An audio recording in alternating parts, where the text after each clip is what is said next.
ओम शांति। ओम शांति। ओम शांति।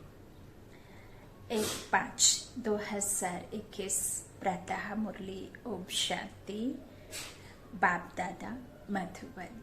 आज मीठे मीठे प्यारे प्यारे ज्ञानदाता वरदाता विधाता शिव बाबा ने हम बच्चों से कहा, मीठे बच्चे, इस रूहानी नशे में रहो कि हम ईश्वरीय फैमिली के हैं। हम अपनी गुप्त दैवी राजधानी स्थापन कर रहे हैं। प्रश्न है, बच्चों में कौन सी आदत पक्की हो तो सारा दिन खुशी बनी रहे। उत्तर में बाबा ने कहा, अगर सवेरे सवेरे उठकर विचार सागर मंथन करने की आदत हो तो सारा दिन अपार खुशी रहे। बाप के श्रीमत है, बच्चे, अमृत वेले उठकर अपने बाप से मीठी मीठी बातें करो।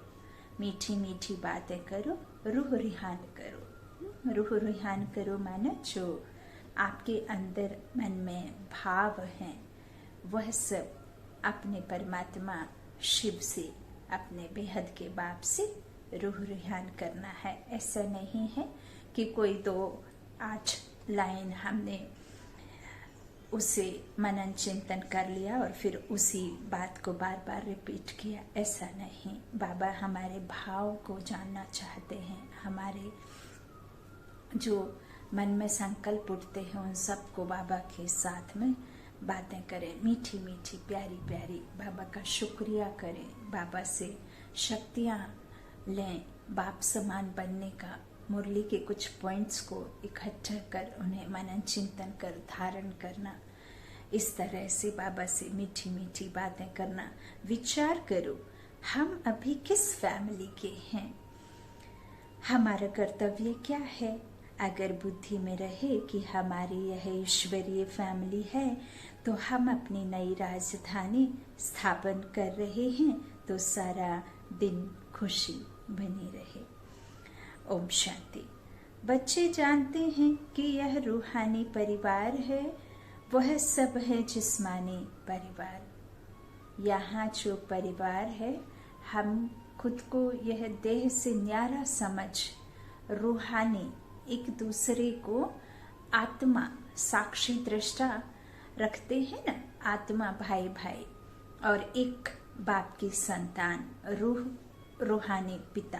हाँ, तो इस तरह से हम जो है रूहानी बाप का यह परिवार है ना। तो वह है जिस्मानी परिवार, यह है रूहानी परिवार।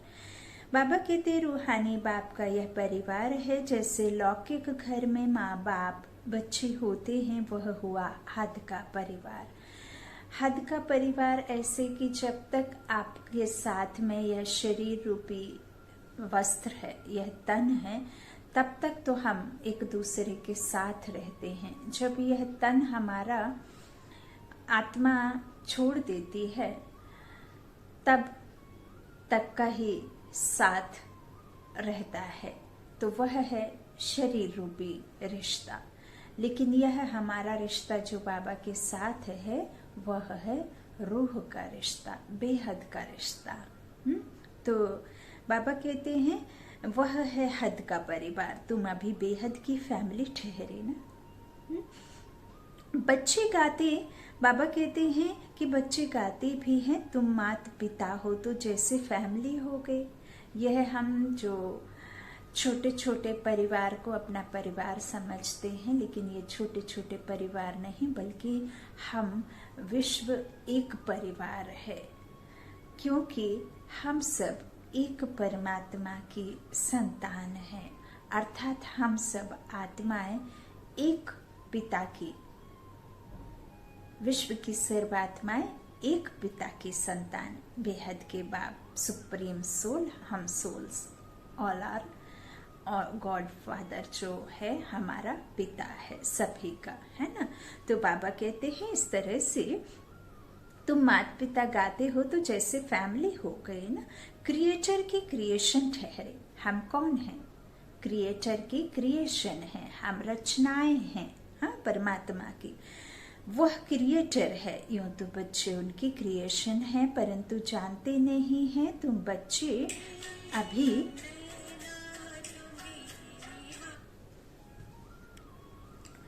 बाबा कहते हैं कि तुम बच्चे अभी जानते हो कि हम जो बच्चे नहीं जानते, लेकिन तुम बच्चे अभी जानते हो। पहले हम भी नहीं जानते थे कि हम एक विश्व, एक परिवार है, हम आत्माएं हैं, यह शरीर जो है विनाशी है, आत्मा विनाशी है। इस तरह से हम कुछ भी नहीं जानते थे। तो बाबा कहते हैं कि अब तुम बच्चे जानते हो बरोबर बेहद बाप की यह फैमिली है। ईश्वरीय विश्वविद्यालय जहाँ हम पढ़ते हैं वह है ईश्वरीय विश्वविद्यालय, जहाँ ईश्वर पढ़ाता है। इनके लिए गाया है विनाश काले प्रीत बुद्धि विजयंती। विनाश तो एक तरफ चल रहा है, लेकिन प्रीत बुद्धि हम किसके साथ में रखे हुए हैं? अपने बेहद के बाप के साथ। और बेहद का ड्रामा हम इस बुद्धि से समझते हैं। तो बाबा कहते हैं विनाश काले प्रीत बुद्धि, और एक है विनाश काले विपरीत बुद्धि। तो बाबा कहते हैं जो विनाश काले प्रीत बुद्धि है एक परमपिता परमात्मा के साथ, तो वह विजयंती है ना, उनकी विजय होगी। ऐसी फैमिली कभी गीता में नहीं गाई हुई है। बाबा कहते हैं तुम ईश्वरीय फैमिली गुप्त दैवी राजधानी स्थापन कर रहे हो, किसको भी पता नहीं पड़ता, तुमको नशा है। जो जो बाप को याद करेंगे उनको नशा रहेगा। बाबा कहते हैं देह अभिमान में आने से वह नशा उतर जाएगा। यह ईश्वरीय फैमिली है। हमको घर जाना है, फिर दैवी राजधानी में आएंगे। बाबा कहते हैं वहाँ है दैवी फैमिली, देवी देवता, डिटिज्म धर्म। तो वह आसुरी फैमिली, यह है तुम्हारी ईश्वरीय फैमिली। बाबा कहते हैं रूहानी बाप दादा के बच्चे भाई बहन भाई हैं, बस यह है रूहानी प्रवृत्ति मार्ग। सतयुग में ईश्वरीय फैमिली नहीं कहेंगे,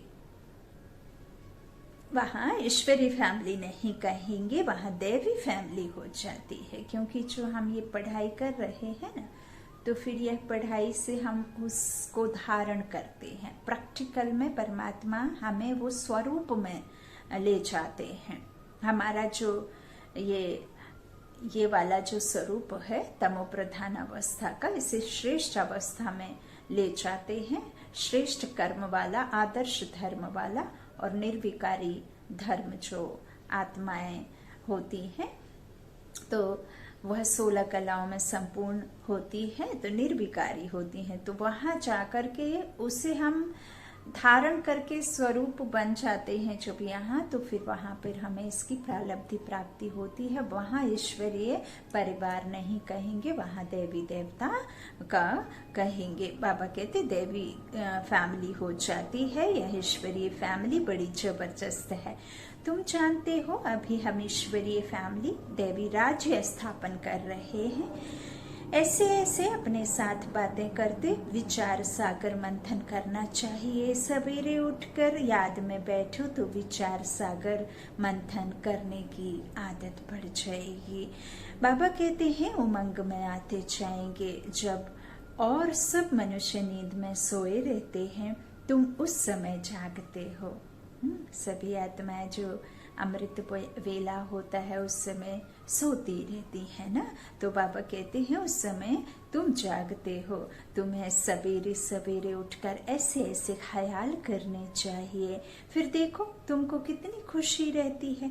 बाबा कहते हैं जो भी श्रीमत मिलती है उस पर चलना है, फिर तुमको खुशी बहुत होगी, ईश्वरीय फैमिली की याद आएगी। बाबा कहते हैं आसुरी फैमिली से दिल हट जाएगी। नया मकान जब बिल्कुल तैयार हो जाता है तो फिर पुराने से आसक्ति निकल जाती है। जब हमारा नया मकान बन जाता है तो पुराने में मोह खत्म हो जाता है ना, इवन उसे डिस्ट्रॉय भी कर देते हैं, तोड़ के फिर नए मकान में रहते हैं, है ना। तो बाबा कहते हैं फिर उससे आपकी क्या हट जाती है? दिल हट जाती है ना। तो बाबा कहते हैं इस तरह से आसक्ति निकल जाती है। और फिर बाबा कहते हैं जब बिल्कुल उससे हट जाती है, पुराने मकान से जब नया बन जाता है तो पुराने से आसक्ति निकल जाती है। जब तक नया नहीं बना है तब तक कुछ न कुछ मरम्मत आदि करते रहते हैं।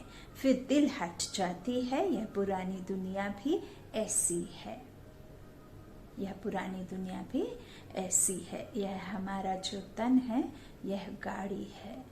इस गाड़ी को जो हमें आत्मा रूपी जो ये मंदिर में विराजमान होने वाली ये देवकुल की देव आत्मा है, तो उसे फिर वैसा बनाना भी पड़ेगा, तभी फिर हमें वो पावन मंदिर मिलेगा, अर्थात पावन तन मिलेगा। अभी तो ये पतित तन है, तो इस तन में जो देवकुल की आत्मा बैठ ही नहीं सकती, क्योंकि ये हमारा तन रूपी मंदिर है।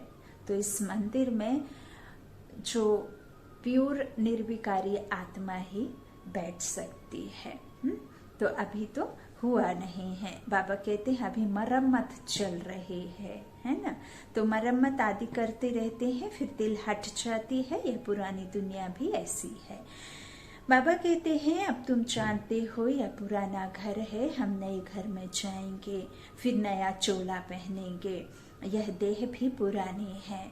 अब तुम भविष्य 21 जन्मों के लिए राज्य भाग्य ले रहे हो। यहाँ राज्य नहीं करना है, यहाँ होती है स्थापना। बाबा कहते हैं यह बातें सिर्फ तुम ही जानते हो।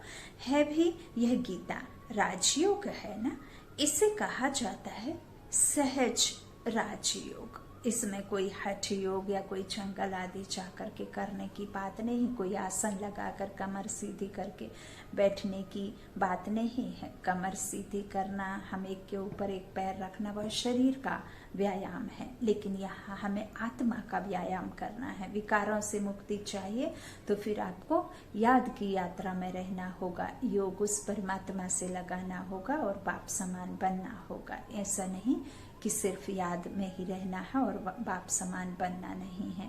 आप विकर्म ही करते रहेंगे तो याद का फायदा नहीं है ना।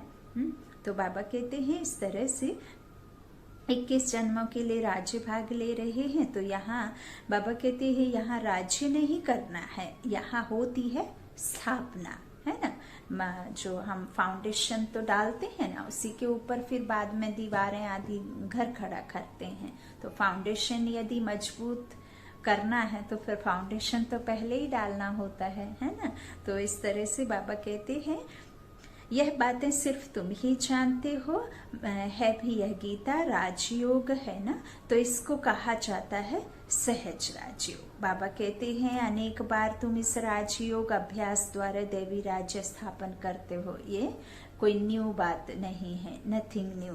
बाबा कहते हैं वहाँ यह बातें याद नहीं रहेंगी, क्योंकि ज्ञान साथ में नहीं जा सकता है। यहाँ ही आपको कर्मातीत बनने के बाद जब कर्मातीत अवस्था हो जाएगी, अर्थात आप खुद को ये देह नहीं समझेंगे, आत्मा समझना शुरू कर देंगे, वह है आपकी कर्मातीत अवस्था। बिल्कुल रिंचक मात्र भी आपको इस देह में जो है वो प्रेम ना रहे, है ना। नष्टो मोहा बनना माना जीते जी आपको सिर्फ और सिर्फ अपने को चैतन्य आत्मा शक्ति ही देखना है कि मैं आत्मा हूँ, यह देह नहीं हूँ। तब कर्मातीत अवस्था होगी। तो बाबा कहते हैं इस तरह से यहाँ ही सब कुछ होना है ना। तो वहां तो ज्ञान जा ना सके, ज्ञान चला जाएगा तो फिर देवी देवता नहीं कहलाएंगे ना। उनकी प्रालब्धि प्राप्ति बस मिलती है वहां, तो जा करके ज्ञान साथ में तो जा ना सके, क्योंकि ज्ञान तो संगम युग पर ही मिलेगा। हाँ, बाबा कहते हैं इस तरह से जो बार इसे कहा जाता है सहज राजयोग, है ना। तो यह बातें वहां याद नहीं रहेंगी। अगर वहां यह बातें याद रहें तो फिर सुख ही ना भासे ना, है ना। यह बातें यदि वहां साथ में याद रहें तो फिर सुख नहीं भासेगा, ऐसे ही जीवन हो जाएगा, चिंता लग जाए ना, है ना। बाबा कहते हैं इस समय तुमको गुप्त नशा है। उच्चते उच्च बाबा की यह फैमिली है, इसको कहा जाता है ईश्वरीय गुप्त फैमिली टाइप। ईश्वरीय विश्वविद्यालय, ईश्वरीय यज्ञ भी कहते हैं, फैमिली है। हमको बहुत लवली बनना है। और लवली बनना है तो फिर बाप समान बनने के लिए बाप की याद में तो रहना पड़े, जिससे हमें यह मिलेगा लवली, लव बनना और लव देना और लव करना। तो यह सब हमें उससे ही मिलेगा ना, जो हमें देता है, इतना हमें मीठा मीठा बनाता है, जो स्वीटेस्ट बाप है, बाप दादा के द्वारा ही तो हम उनको याद करेंगे तभी तो बाबा कहते हैं कि फिर आपको इतना लवली बनना है तो लवली बनाने वाले को याद करना पड़ेगा। भविष्य में तुम बहुत लवली बनते हो, तुम हो रूप बसंत, आत्मा रूप भी है बसंत भी है, इतनी छोटी सी आत्मा अविनाशी पाठ बजाती है। बाबा कहते हैं इस समय तुम रूप बसंत बने हो, बाप ज्ञान का सागर है, ज्ञान जरूर देंगे, ज्ञान रखकर नहीं बैठते हैं, ज्ञान सागर है तो ज्ञान दाता भी है। प्रेम का सागर है तो प्रेम देता भी है ना। बाबा कहते हैं इस तरह से ज्ञान सागर ज्ञान जरूर देंगे, तब इस शरीर में आएंगे। तुम जानते हो ज्ञान की वर्षा बरसाते हैं, एक एक रत्न लाखों रुपयों का है। बाबा कहते हैं अब तुम आत्माओं को बाप का परिचय मिला है, बाप ने स्मृति दिलाई है। जो हम विस्मृति में जाने की वजह से हम आत्माएं जो पतन की ओर गए, हम खुद को भूल गए और इस शरीर को अपना समझ लिया, इस विनाशी तन को, तो फिर हम इसीलिए पतन की ओर आए, है ना। तो हमारा पतन ही हुआ क्योंकि हम खुद की विस्मृति में चले गए। तो अब बाबा आए हैं हमें स्मृति दिलाने। बाबा कहते हैं इस तरह से बाप ने स्मृति दिलाई है, तुम्हारी बुद्धि में है यह 84 का चक्र कैसे फिरता है, इसलिए तुम्हारा नाम ही है स्वदर्शन चक्रधारी। यूं नहीं कि आपको उस प्लेस में जाने मिल जाएगा, वह तो आप बुद्धि से स्वदर्शन चक्र घुमाते हैं, अपने जो स्व का दर्शन करते हैं कि हम आत्माएं कैसे 84 में आए और कैसे हमने स्वराज्य प्राप्त करना है और कैसे हमने प्रारब्ध प्राप्ति भोगनी है और कैसे हमें यह मिलता है। तो बाबा कहते हैं इस तरह से यह चक्र फिरता रहता है। स्वदर्शन चक्रधारी विष्णु व लक्ष्मी नारायण स्वदर्शन चक्रधारी नहीं थे, उनके हाथ में कोई स्वदर्शन या इस तरह से त्रिशूल ये सब नहीं था। बाबा कहते हैं उनमें यह ज्ञान नहीं होता क्योंकि यह ज्ञान उनके साथ रहता ही नहीं है, तो यह चक्र उनके पास नहीं होता। इस संगम युग पर ही यह चक्र मिलता है। स्वदर्शन चक्रधारी नहीं थे, अभी आत्मा को यह ज्ञान मिलता है। सृष्टि का चक्र कैसे फिरता है? भल बाबा कहते हैं भल त्रिमूर्ति कहते तो भी शिव नहीं दिखाते। त्रिमूर्ति कहते जरूर है, लेकिन ऊपर में जो शिव का है उसे उड़ा दिया है, जो सुप्रीम सोल है, सिर्फ रचनाओं को दिखा दिया है। तो जो रचता बाप है उसको तो वहां से हटा दिया है। जो भी शरीर रूपी हैं, जो ब्रह्मा विष्णु महेश जिन्हें शंकर कहते हैं, तो उन तीनों को दिखा दिया है, लेकिन उन्हें नहीं दिखाया है जिसकी वह रचना है। रचता को नहीं दिखाया, शिव को नहीं दिखाया। बाबा कहते हैं भल त्रिमूर्ति कहते तो भी शिव नहीं दिखाते। त्रिमूर्ति के चित्र बहुत देखे होंगे। साकार में प्रजापिता तो यहाँ है ना, अब प्रजापिता ब्रह्मा तो यहाँ होना है ना, उनके द्वारा स्थापना होती है, तो ब्रह्मा तो इस समय होना है ना। तो बाबा कहते हैं यहाँ होगा ना, यह हो गया बहुत पुराना, ग्रेट ग्रेट ग्रैंड फादर, तो यह हुआ प्रजापिता ब्रह्मा का सिसरा। बाप सृष्टि रचते हैं ब्रह्मा द्वारा, सृष्टि की रचना ब्रह्मा द्वारा रचता बाप कराते हैं, सचखंड की स्थापना। तो बाबा कहते हैं तो ब्रह्मा बड़ा हुआ ना, दिखाते भी हैं बूढ़ा है। यह 84 जन्मों का चक्र लगाया हुआ है। बाबा ने 84 जन्मों का चक्र लगाया हुआ। ब्रह्मा को आपने देखा है ना पिक्चर्स में, फोटोज में, उसको दाढ़ी वाड़ी बहुत बूढ़ा दिखाते हैं, है ना। तो इनका ये 84वां अंतिम जन्म है ना।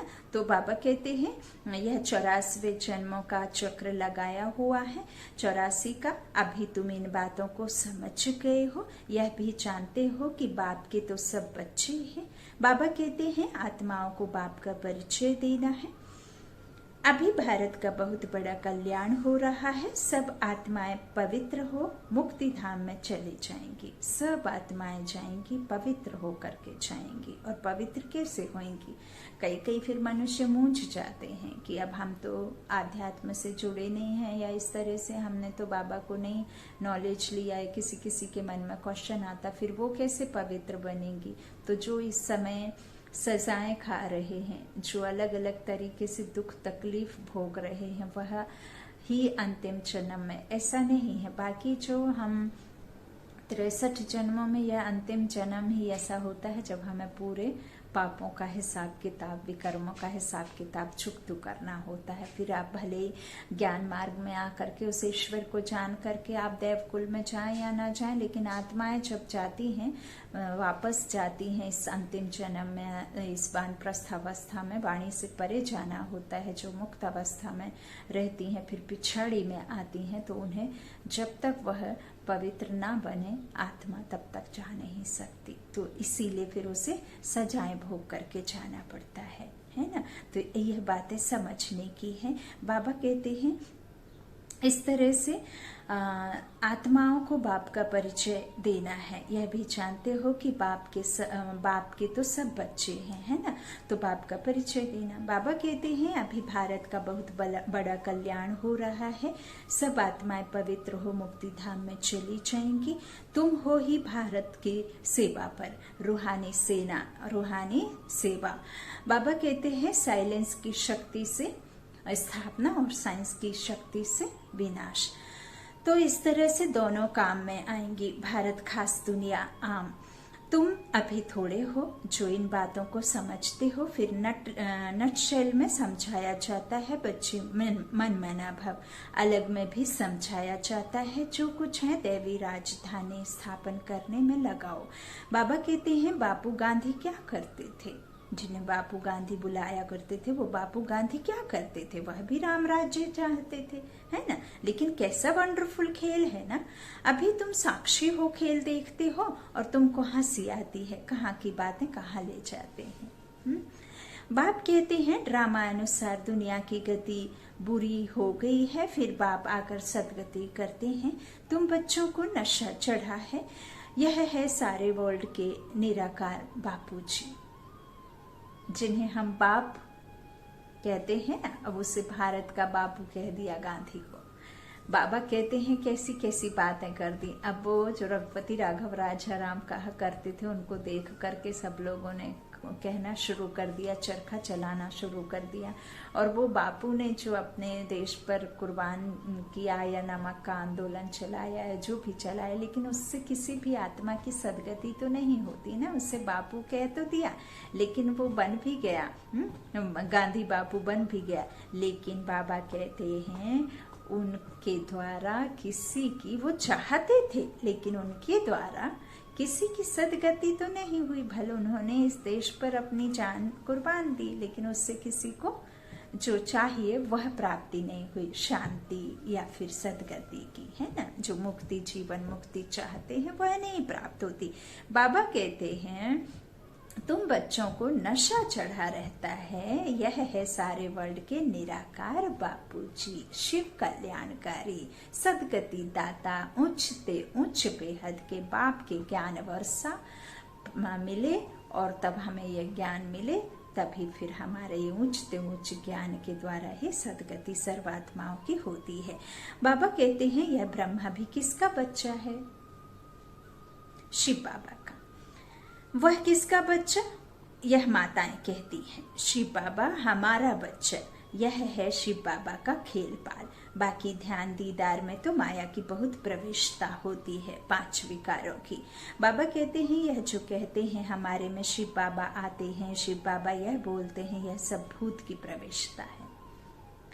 शिव बाबा हर किसी में परमात्मा हर किसी को अपना रथ नहीं बना सकते हैं, हर किसी के तन में बाबा नहीं आ सकते हैं।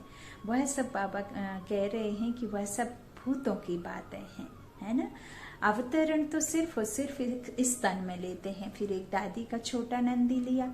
अब भक्ति काल में यदि तीसरा नंदी को वो लेते हैं तो तीसरे नंदी को फिर भक्ति काल की जो कथाएं हैं वो गलत हो जाएंगी, रॉन्ग हो जाएंगी, क्योंकि छोटा नंदी बड़ा नंदी, लेकिन तीसरा कोई नंदी नहीं।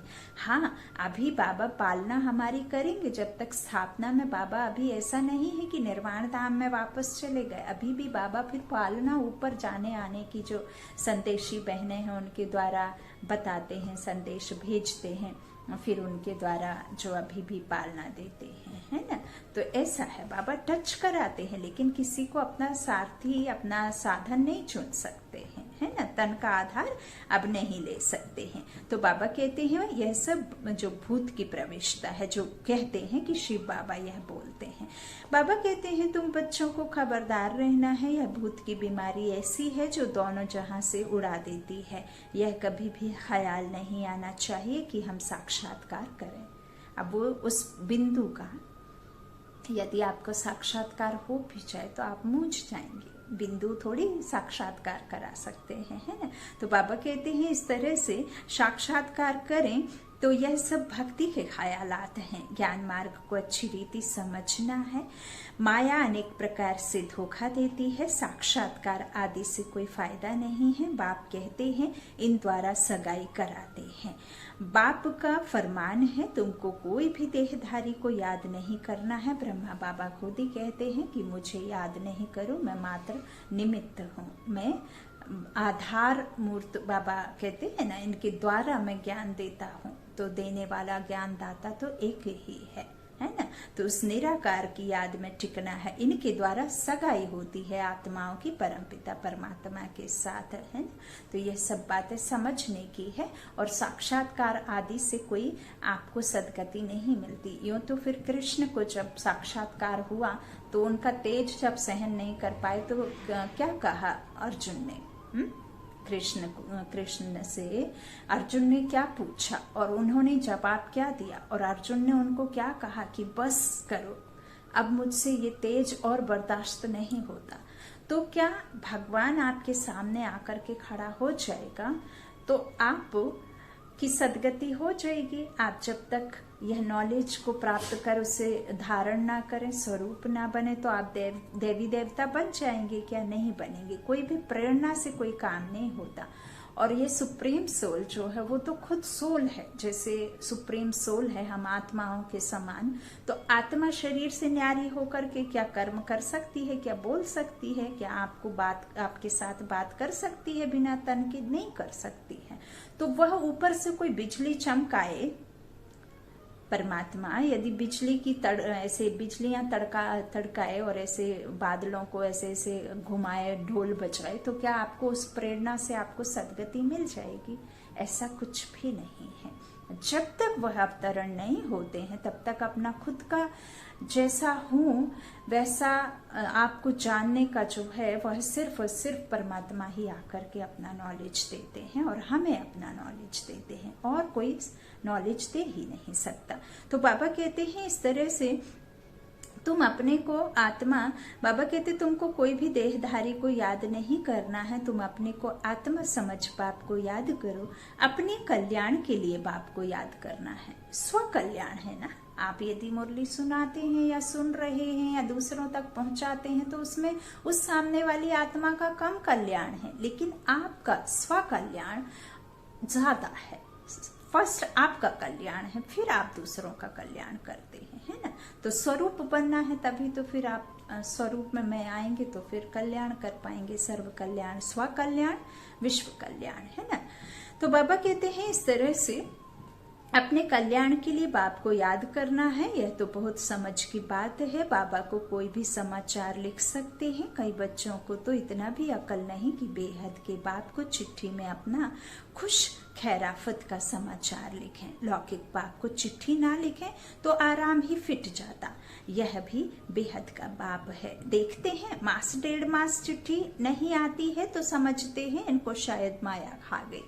बाबा कहते जो ऐसे पारलौकिक बाप को चिट्ठी नहीं लिखते हैं, इतना तो लिखना चाहिए बाबा, हम नारायणी नशे में सदैव रहते हैं, आपकी दी हुई युक्ति में ही हम तत्पर हैं, तो बाबा समझेंगे, खुश राजी हैं। अब ऐसे थोड़ी है कि बाबा कोई आपके अंतर्यामी है तो आपका सब कुछ ऐसे ही चलते फिरते देख जाएगा कि आप दुखी हैं कि सुखी हैं, कि आप किस उलझन में हैं, या आप जो नारायणी हैं तो इस तरह से आप कुछ खुशी अंदर से महसूस कर रहे, तो बाबा तो अंतर्यामी नहीं है ना। बाबा तो हम इस नॉलेज को जानता है कि आत्मा की कैसे सदगति दुर्गति होती है ना, तो वो तो आत्माओं के बारे में जानता है। तो बाबा कहते हैं इस तरह से लिखना चाहिए ना, आपकी दी हुई युक्ति में ही हम तत्पर हैं, तो बाबा समझेंगे, खुश राजी हैं। चिट्ठी नहीं लिखेंगे तो समझेंगे बीमार हैं, है ना। बाबा कहते हैं याद में ही नहीं रहते हैं, नहीं तो बाबा को समाचार देना है। बाबा हमने यह सर्विस की है, इनको समझाया है, इनकी बुद्धि में पूरा नहीं बैठा, बाबा कहते हैं तो फिर यह भी समझाएंगे कि इस रीति समझाओ। जब बताएंगे तभी तो बाबा आपको बताएंगे, है ना। भक्ति मार्ग में जो कुछ कहते हैं समझते कुछ भी नहीं है, मुख्य बात बाप को ही नहीं जानते। जिसे हम पूजा पाठ दूध दही मिल्क शहद शक्कर चढ़ा करके इतने धर्म कर्म इतना हम हवन करते हैं, विश्व की शांति के लिए शांति पाठ रखते हैं, ये सब तो जो हम उसमें स्थूल चीजों का स्वाहा करके हम उसको जलाते हैं, उसको जलाने से विश्व में शांति नहीं आती। उसको पता करना है कि इस विश्व में अशांति क्यों है, ये दुख में विश्व क्यों है, क्योंकि हम विकारों में हैं। तो विकारों की वजह से ही विश्व दुखी हुआ है, अशांत हुआ है, तो उस विकारों की हमें आहुति देना होगी। जब तक आप इस यज्ञ में आप इस विकारों की आहुति नहीं देंगे तब तक विश्व में शांति नहीं होगी, है ना। तो बाबा कहते हैं कि जानते ही नहीं है ना, जिसको हम मानते हैं उसे जानते ही नहीं। बाप को जानने से भारत सदगति को पाता है, बाप को ना जानने कारण भारत बिल्कुल दुर्गति को पा लेता है। अपने बाप को भूल जाते हैं तो हम संस्कारों से परे चले जाते हैं ना, हम अवगुणी हो जाते हैं, संस्कार बिल्कुल अपने भूल जाते हैं, हमारे स्वधर्म को हम भूल जाते हैं, मूल जो हमारे स्वधर्म है आत्मा के उन सबको भूल जाते हैं।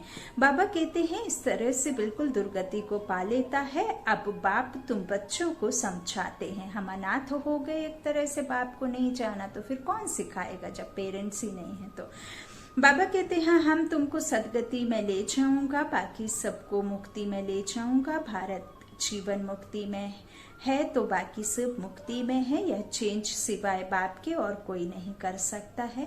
सर्व का सदगति दाता एक ही बाप है, सर्व की सदगति जरूर कल्प कल्प संगम पर ही होगी। बाबा कहते हैं तुम जानते हो हम आत्माओं का रूहानी बाप एक है, उनको आत्मा ही याद करती है, आत्मा ही याद करती है। और यदि हम लौकिक जीवन में भी किसी को याद करते हैं तो शरीर याद नहीं करता, आत्मा ही याद करती है ना। यदि हम कुछ पढ़ाई करते हैं तो शरीर नहीं पढ़ता है, आत्मा इस शरीर के द्वारा पढ़ती है ना। बाबा कहते हैं इस तरह से आत्मा याद करती है। तुमको भक्ति मार्ग में 2 बाप हैं, सतयुग में है 1 बाप। हाँ, बाबा कहते हैं संगम पर है 3 बाप। देखिए ये वाली बात भी नई आई है मुरली में। बाबा कहते हैं उनको आत्मा ही याद करती है। सतयुग में है 1 बाप, महाराजा महारानी, है ना, पूरे विश्व का जो राज्य प्राप्त करते हैं, तो 1 ही बाप है। बाबा कहते संगम पर है 3 बाप, सतयुग में 1, है ना। तो संगम पर कैसे 3? एक शरीर रूपी पिता, शरीर रूपी एक अलौकिक ब्रह्मा बाबा, और तीसरा पारलौकिक जो सर्वात्माओं के पिता, एक प्रजापिता ब्रह्मा पारलौकिक और एक शरीर रूपी, 3 बाप संगम युग पर। प्रजापिता ब्रह्मा तो बाप ठहरा ना, शिव भी बाबा है, वह है सर्वात्माओं का बाप, उससे ही वर्षा लेना है। उनको याद करने से ही विकर्म विनाश होंगे, ब्रह्मा को याद करने से विकर्म विनाश नहीं होंगे, क्योंकि वह तो खुद ही इनके बच्चे हैं और वह खुद ऐसा पतित से पावन बनने के लिए बाबा से ज्ञान इसमें राजयोग सीखा। इसलिए शिव बाबा को ही याद करना है, हम उनके बने हैं, यह है सच्चा सच्चा रियल ज्ञान। रूहानी बाप का रूहानी बच्चों प्रति। बाकी सब है देह अभिमानी। देह अभिमानी पतित मनुष्य जो कर्तव्य करते हैं वह पतित ही करते हैं। दान पुण्य आदि जो करते हैं वह सब पतित ही बनाते हैं। बाबा कहते हैं रावण राज्य में यह होता ही है। अब बाप आकर ऑर्डिनेंस निकालते हैं, कहते हैं बच्चे खबरदार, विकार में नहीं जाना, काम पर विजय पानी है, तूफान आदि तो आएंगे, इसमें फा नहीं होना चाहिए। माया के इतने विकल्प आएंगे जो अज्ञान काल में भी नहीं आए होंगे, जो भक्ति मार्ग में चलते हुए अज्ञान काल में भी नहीं आएंगे। उतने तूफान आएंगे, उतने दुख आएंगे। तो बाबा कहते हैं इतने आएंगे, फा नहीं करना है जितने उस समय नहीं आए होंगे, है ना। तो बाबा कहते हैं कि भक्ति मार्ग में तो बड़ी खुशी रहती है। अभी आपको याद करने चाहते हैं तो नहीं कर नहीं सकते, बिंदी याद नहीं पड़ती। बड़ी चीज हो तो याद करें, है ना। हम अब इस तन को तन समझ लिया तो हम हर चीज को छू कर और देख करके ही जल्दी अनुभव करते, तो ये तो बिंदी है। तो बाबा कहते उसमें याद ठहरती नहीं है ना। बाबा कहते हैं कि तुम शिव बाबा कहकर याद करो, इस पुरानी दुनिया को भूल जाओ, तुम शांति धाम में याद करो। सिर्फ शांति धाम को याद नहीं करना है, बाप की याद से ही विकर्म विनाश होंगे। बाबा कहते आत्मा का स्वीट बाप से लब चाहिए, आधा कल्प का लवर है। आत्मा कहती है हम आधा कल्प आपको भूल गए हैं। यहाँ ब्राह्मणियां जिनको ले आती हैं बहुत खबरदारी से, निश्चय बुद्धि वाले को ही आना है। बाबा कहते हैं अगर यहाँ आकर फिर जाए कोई पतित बना तो दंड ब्राह्मणी पर आ जाएगा। कहते हैं ना पात्र देख करके दान देना है, नहीं तो आपके ऊपर वह अकाउंट में पाप का जमा होगा, है ना। तो इसीलिए फिर आप उसे कैसे समझेंगे। फिर बाबा कहते हैं आपको दिया है ना बुद्धि रूपी दर्पण, और ये जो परखने की शक्ति, सहने की शक्ति, समाने की शक्ति जो बाबा ने हमें दी है, अष्ट शक्तियां, तो उनका समय प्रमाण अनुसार उनका आपको यथा समय पर उन्हें इस्तेमाल भी करना है ना, उन शक्तियों को। तो बाबा कहते हैं ऐसे ऐसे को ले आती हैं, फिर पतित बना दो तो दंड ब्राह्मणियों पर आ जाएगा। इसलिए ब्राह्मणी पर बहुत रिस्पॉन्सिबिलिटी है। बाबा ने यह रथ लिया है, सब बातों का अनुभव ही है ना। यहाँ तो गंद की बात नहीं, आपस में हंसना खेलना बातचीत करना, इसकी कोई मना नहीं है। ऐसा नहीं है कि आप योग से जुड़ गए तो आपको जोग धारण करना पड़ेगा, आपको ये नहीं करना वो नहीं करना, हंसना नहीं है, बात नहीं करना, बोलना नहीं है, या इस तरह से आपको कुछ नहीं करना है। खेलना कूदना सब मम्मा बाबा तो खुद ही रैकेट वगैरह ड्राइविंग वगैरह सब करते थे, है ना। तो इस तरह से बाबा कहते हैं इसका मतलब ये नहीं है कि हंसना खेलना बातचीत करना नहीं है। बाबा तो कहते मेरे साथ अंताक्षरी खेलो, मेरे साथ में कोई गेम खेलो, मेरे साथ में अच्छी अच्छी बातें करो, है ना। तो इस तरह से बाबा कहते हैं कि यह सब कोई मनाही नहीं है। बाकी थोड़ा भी कोई आत्मा से प्यार रखेंगे तो जास्ती बढ़ता जाएगा, उसकी याद आती रहेगी। इसलिए इससे भी पार जाना है। अब तुम घर में बैठे हो व सतयुग में बैठे हो, हाँ घर में बैठे हो कि सतयुग में बैठे हो। घर में बाप बच्चों को घर में पढ़ाते हैं, तुम सबका यह घर है। जब बाहर जाते हो तो ऐसे नहीं कहेंगे, यहाँ बहुत अच्छा नशा रहेगा। देह का अभिमान छोड़ना है, देही अभिमानी बनो तो जात पात का भेद सब निकल जाएगा। पुरानी दुनिया तमो प्रधान है, उनमें भेदभाव और ही बढ़ता जाता है। आगे ब्रिटिश गवर्नमेंट के समय भाषाओं की खिचपिच नहीं थी, अब दिन प्रतिदिन फूट बढ़ती जाती है। फिर सतयुग में एक ही भाषा होगी, कोई भेदभाव नहीं होगा। आज बाप दादा का याद प्यार ले लीजिए। मीठे मीठे सीखी लाधे बच्चों प्रति माता पिता बाप दादा का याद प्यार और गुड मॉर्निंग। रूहानी बाप की रूहानी बच्चों को नमस्ते। हम रूहानी बच्चों की रूहानी माता पिता बाप दादा को याद प्यार और गुड मॉर्निंग। शुक्रिया बाबा, मीठे बाबा, प्यारे बाबा, सब सबका साथी सबका सहारा। धारणा के लिए मुख्य सार है, पहला, किसी भी देहधारी की याद ना आए, इसके लिए किसी से भी प्यार नहीं करना है, इससे भी पार जाना है। बहुत खबरदारी रखनी है, माया के विकल्पों से घबराना नहीं है, विजयी बनना है। दूसरा, बाबा ने कहा ध्यान दीदार में माया की बहुत प्रवेशता होती है। जब आप बाबा की याद में रहते हैं, ध्यान दीदार में, तो बाबा कहते हैं माया की बहुत प्रवेशता होती है। इस भूत प्रवेशता से अपने को बचाना है, बाप को अपना सच्चा समाचार देना है।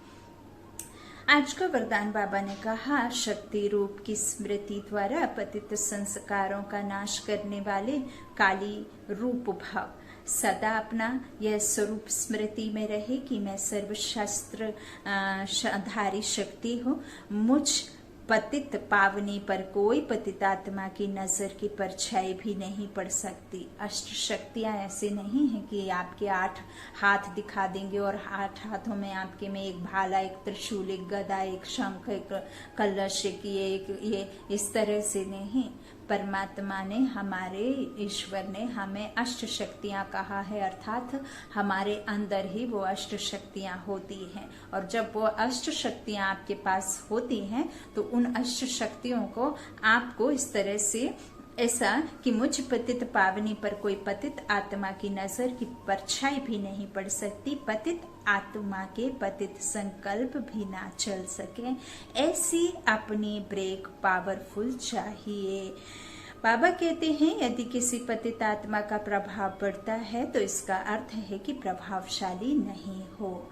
जो स्वयं संघारी है वह कभी किसका शिकार नहीं बन सकता। कहा भी है ना, मिरुआ मौत मल्लू का शिकार है ना।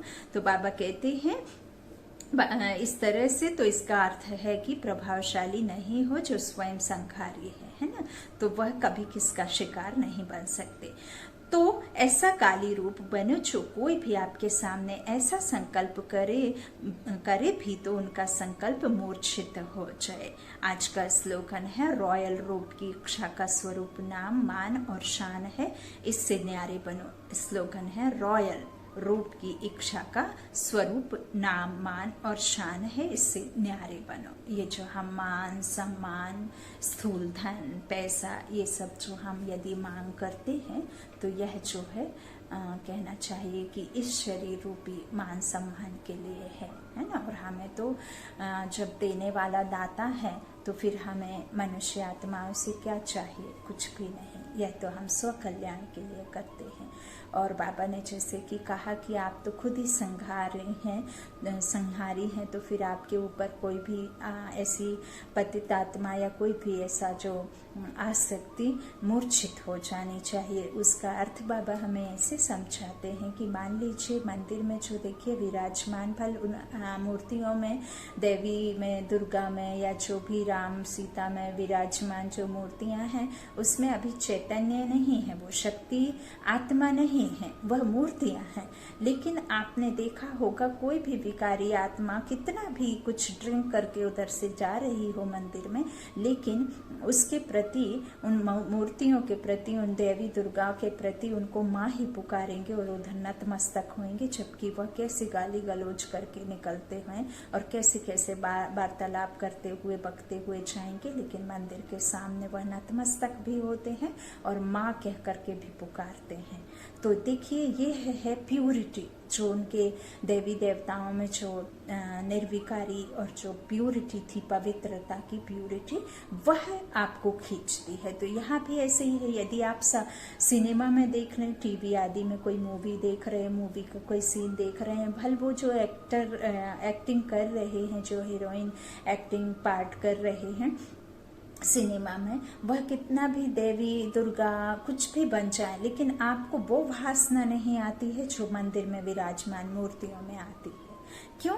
क्योंकि वह जो है उनके अंतर मन में विकारों की थॉट चलते हैं। लेकिन जो मूर्तियां हैं, भले वो अभी जान नहीं है उनमें, लेकिन वह निर्विकारी और एकदम प्योर थे, इसीलिए वह भासना वहाँ ऐसी आती है और सिनेमा आदि देखते समय ऐसे आती है। तो यह होता है कि आप जैसा अपने आप को स्वरूप बनाएंगे तो सामने वाली आत्मा आपको गलत निगाह या क्रिमिनल दृष्टि वाला भी मूर्छित हो।